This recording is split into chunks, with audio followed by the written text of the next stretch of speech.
Hai teman, selamat datang di channel SKT New. Jangan lupa pada teman-teman untuk like, komen, dan subscribe supaya tidak ketinggalan update dari channel ini. Mimin ucapkan terima kasih. Selamat menyaksikan. Wajah Cantika melunak mendengar itu. Sadar apa yang dikatakan oleh mantan suaminya itu benar. Hanya sesaat saja, hatinya mulai bisa berdamai dengan keadaan. Tetapi setelah mendengar kelanjutannya, emosinya semakin menguak. Menganggap Nason tidak pernah bisa berubah dan selalu memiliki prasangka buruk terhadapnya. Apa karena Andira itu anak dari suamimu, sehingga kamu takut kehilangan semuanya? Sambung lelaki itu, seketika terkejut mendapat tamparan dari mantan istrinya. Plak, aku gak seburuk yang kamu tuduhkan. Dan tanggapnya, menunjuk wajah mantan suaminya itu. Karena memang dia korban, sama seperti aku. Korban dari kebusukan kamu. Cantika meluapkan emosinya. Sampai tak sadar apa yang ia lakukan itu sebuah kesalahan. Sedang Nason hanya diam, tak membalasnya. Semua perlakuan darinya hanya dianggap sebagai luapan emosinya sesaat. Nason tahu, yang dikatakan itu memang benar. Tujuannya menikahi Cantika itu hanya karena sakit hati terhadap Shiva, yang meninggalkannya demi menikahi lelaki lain. Lantaran itulah ia cari pelampiasan untuk meluapkan emosinya. Ditambah Cantika yang begitu mencintainya, kesempatan untuknya memanfaatkan keadaan. Terlebih saat itu karir Cantika sedang naik daun dan hidup bergelimangan harta. Tentunya ia bisa melakukan apapun setelah menikahi mantan istrinya itu. Ia pikir akan bisa menerima sepenuh hati usai mereka melangsungkan pernikahannya dengan Cantika. Nyatanya ia salah. Kurang puas atas pencapaiannya pada saat itu dan tergoda pada anak rekan partner bisnisnya. Itulah semua berawal. Wajar kalau saat ini Cantika tak bisa menerima kesalahannya di masa lalu. Sulit melupakan perlakuannya saat itu. Bukan cuma jiwanya yang ia hancurkan, tiap kali ada masalah ia tangannya ikut maju. Tak jarang tubuh wanita itu terluka karenanya. Yang lebih parahnya lagi, nyawa Cantika nyaris melayang lantaran terpentok tembok saat mereka bertengkar. Sudahlah, nggak ada gunanya ngomong sama kamu. Dan aku udah peringatkan ke kamu untuk jauhi keluargaku atau kamu akan menyesal.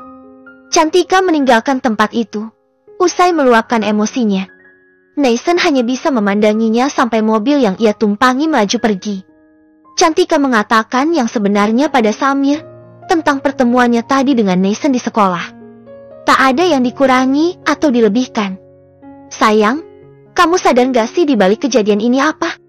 Samir memberikan tanggapan yang cukup mengejutkan untuknya. Ikatan batin antara Tegar dan Nason itu kuat. Bahkan sampai sedetail itu Tuhan mempertemukan mereka. Sambung Samir, sesaat ia hanya terdiam menunggu kelanjutannya. Bukankah dia bilang, kalau minta kesempatan untuk berubah? Entah mengapa Samir menganggap Nason kali ini sungguh-sungguh dalam perkataannya. Bukan cuma itu yang membuatnya yakin. Cerita dari Andira saat Nason datang ke pesta akad waktu itu sebagai pengantar kue. Nason justru menghindar dan pura-pura tidak mengenali mereka. Itu alasannya Samir kuat dengan keyakinannya. Berbeda dengan Cantika yang mengenal Nason sejak lama. Bahkan dari sejak mereka masih di bangku sekolah. Nason memang egois dan suka menghalalkan segala cara untuk mencapai tujuannya. Karena itu, ia masih yakin ada sesuatu yang sedang direncanakan Nason saat ini untuk hancurkan keluarganya. Kok Dedi ngomong gitu sih? Maksudnya Dedi percaya sama dia? Gitu. Sahut Cantika sepertinya sedang salah paham menanggapi masalah itu. Sampai bersikap ketus terhadap suaminya. Sudahlah, nyesel Mami ngomong sama Dedi. Ia pergi menyusul anaknya ke kamar. Menutup pintunya dan dikunci dari dalam. Aku harus selidiki Nason, biar gak salah paham lagi. Kasihan Cantika, sepertinya ia masih trauma dengan perlakuannya waktu itu. Samir menyuruh anak buahnya untuk menemui Nason, menawarkan kerjasama menghancurkan perusahaan miliknya. Samir ingin tahu seperti apa tanggapan lelaki itu. Kabari secepatnya ke saya. Pukul 7 pagi. Seperti biasa Cantika mengantar anak-anaknya ke sekolah. Setelah itu ia ke resto untuk membantu para karyawan di sana. Sedang mengerjakan banyak sekali pesanan untuk makan siang. Diantar oleh supir, sampai juga ia di tempat itu. Pagi, Ada yang bisa saya bantu? Ucapnya pada orang yang baru saja menghubunginya lewat telepon. Bisa kak? Silahkan kirim alamat lengkapnya ya. Ujar Cantika lagi, mengakhiri panggilan teleponnya. Lagi-lagi pesanan dari restonya untuk paket catering siang ini. Setengah hari uplek di dapur resto, sedikit membuatnya kelelahan. Ya akhir-akhir ini ia sering sekali merasa pusing. Terlebih kalau kelamaan berdiri. Ibu gak kenapa-kenapa kan? Kau tegur salah satu karyawannya, melihat wajah Cantika pucat. Siang itu. Enggak kok, udah biasa. Selama Andira dan Fajri honeymoon, urusan resto ia yang handle. Meski terkadang keteteran, enggak ada yang bantu karena pesanan yang membludak. Maaf Bu, catering atas nama Bu Haje. Sumini belum ada yang ngantar. 2 supir lagi ngantar ke kantornya Pak Budi. Ujar Seli karyawan di tempat itu. Cantika baru ingat kalau harus mengantarnya sendiri. Ya udah, kamu bantu susun di mobil ya. Biar saya yang bawa, sekalian jemput anak-anak. Jawabnya. Wanita itu juga pekerja lainnya segera melakukan perintahnya.